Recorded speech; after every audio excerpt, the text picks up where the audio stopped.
안녕하세요, 김효석입니다. 우리는 수많은 정보의 홍수 속에 살고 있습니다. 또 살아남기 위해서 각자 자기에게 맞는 것들을 골라서 공부도 많이 하면서 살고 있습니다. 요즘은 폭넓은 사고를 요구하고 있어서 그 범위가 무척이나 넓어졌고 모호해졌습니다. 아무튼 어려운 시대에 살고 있습니다. 제가 이 학습이라는 것을 간단하게 정리해 보니까요. 지식이라는 것도요. 많이 알고만 있으면 자칫 잡지식이 될 확률이 많더라고요.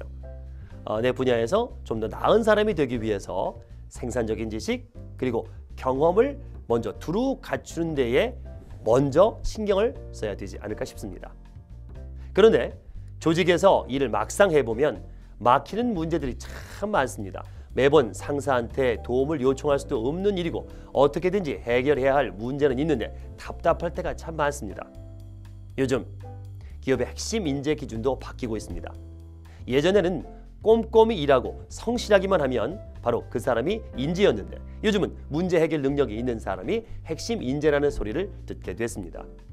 누가 시키지 않아도 과제를 찾아내고 스스로 판단하고 스스로 해결하고 또 진로를 모색하고 우리는 그런 초스피드 시대에 지금 살고 있습니다. 기업은 바로 멀티플레이어를 요구하고 있습니다. 그렇기 때문에 그렇지 못한 인재는 조직에 별 도움이 안 되는 심지어 조직에 해가 되는 사람으로 취급되고 있는 것도 사실입니다. 산업구조가 지식, 집약적 가치로 바뀌고 있기 때문에 이런 현상들이 나타난다고 봐야 할 텐데요. 정작 기업들은 필요한 인재를 찾을 수 없어서 고민을 하고 있습니다. 인사 담당자들 얘기는 구직자들은 밀려들고 있는데도 필요한 인재를 찾기가 너무나 힘들다라고 하소연을 합니다. 구직난과 구인난이 동시에 존재하고 있습니다.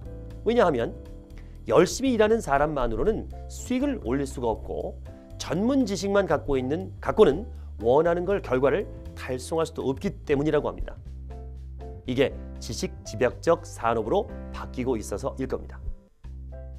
결론부터 말하면 기업은 각자가 그 사람이 가진 모든 인적 자원을 포함해서 그 모든 역량을 활용해서 문제를 해결할 수 있는 인재를 원하고 있습니다. 그렇기 때문에 기업의 눈높이에 맞추려면 산업 전반에 대한 나름의 식견이 있어야 합니다. 그리고 세상 돌아가는 메커니즘도 알고 있어야 합니다. 같은 문제일지라도 가볍게 들리게 마련입니다. 이 평소의 지식과 평소의 고민은 뚝딱 해결할 수 있는 문제라면 문제도 아니겠죠. 그냥 달려들어서 풀 수 있는 문제라면 그건 문제가 아닐 수도 있습니다. 나름의 바탕 지식과 세상 돌아가는 메커니즘을 알아야만 해답을 찾는 경우가 많습니다. 문제 해결 능력은 어느 정도는 타고나지만 대부분은 훈련됩니다. 프랑스에 있는 루브르 박물관장 소니에르는 손녀에게 생일 선물을 하나를 줘도 몇 단계 암호를 풀어야 찾을 수 있도록 훈련을 시켰다고 합니다. 이 선물 받을 욕심 때문에 또 할아버지에 대한 묘한 경쟁 심리 때문에 암호를 풀기 열심히 했던 소녀는 결국 암호 전문가가 됐습니다. 그 후 할아버지 죽음의 의문을 풀어갑니다.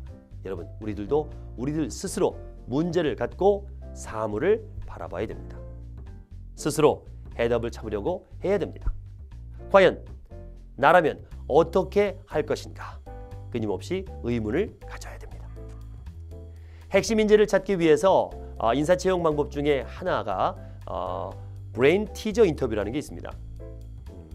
브레인 티저는 특성상 정답이 정해져 있지 않기 때문에 접근 방법이 중요하고 또 해결을 위해서는 다양한 가설이 필요합니다. 그렇기 때문에 다양한 프레임워크를 활용해 문제를 구조화해야 할 필요가 있습니다. 브레인 티저는 직관과 순발력, 접근에 있어서의 분석력, 더불어 커뮤니케이션 스킬, 심지어는 수리 능력까지 종합적으로 판단할 수 있는 방법이라고 전문가들은 말하고 있습니다. 결국 어려운 문제나 퍼즐을 뜻하는 브레인 티저 인터뷰는 바로 문제 해결 능력을 알아보는 중요한 잣대일 겁니다. 책 소개를 하나 할까요? 몇 년 전에 나온 책인데요. 인류 기업은 어떠한 방식으로 인재를 뽑을까라는 책입니다. 저는 이 책을 재미있게 읽었습니다. 예를 들어서 맨홀 뚜껑은 왜 둥글까? 잔디깎기 기계 사업을 인수하려고 하는 경우는 어떻게 사업 가치를 측정할 수 있을까와 같이 다양한 사례가 소개되어 있어서 참 재미나게 읽었습니다. 다들 아시겠지만 맨홀 뚜껑은 왜 둥글까요? 네, 왜 둥글까요? 맨홀 뚜껑은 네모로도 만들 수 있고 세모로도 만들 수 있는데요. 굳이 둥글게 만든 이유는 바로 뚜껑이 맨홀 안으로 빠질 수 있기 때문입니다. 다 이유가 있더라고요. 최근 뉴스에서 봤는데요. 세금 4,100억 원의 추징에 대해서요. 주인공은 우리나라의 선방왕이라고 하시더라고요. 세금이 사상 최고 금액이기도 하지만 전 그분의 과거 경력을 눈여겨봤습니다. 현대자동차에서 오랫동안 해외 영업 수출입을 해왔더라고요. 그분의 인생 전반부에서 비즈니스의 기본기를 배우지 않았나 싶더랍니다. 비즈니스를 기본기를 배우지 않았나 싶습니다. 이 보험만 해도 한 해 100억 원 이상씩이나 가입하니까 엄청나더라고요. 선박을 빌려주는 용선에 관한 노하우 등을 마스터하지 않았을까 생각해 봅니다. 지금 성공 가도를 달리고 계신 분들, 그분들의 인생 전반부를 보면 거의 대부분 조직에 몸담은 것을 볼 수 있습니다. 그분들의 20대, 30대 다들 조직에 있었습니다. 각자의 분야에서 기반을 잡고 아이템을 얻고 드디어 그분의 인생 변곡점에서 휘날리를 하고 있는 것을 봅니다.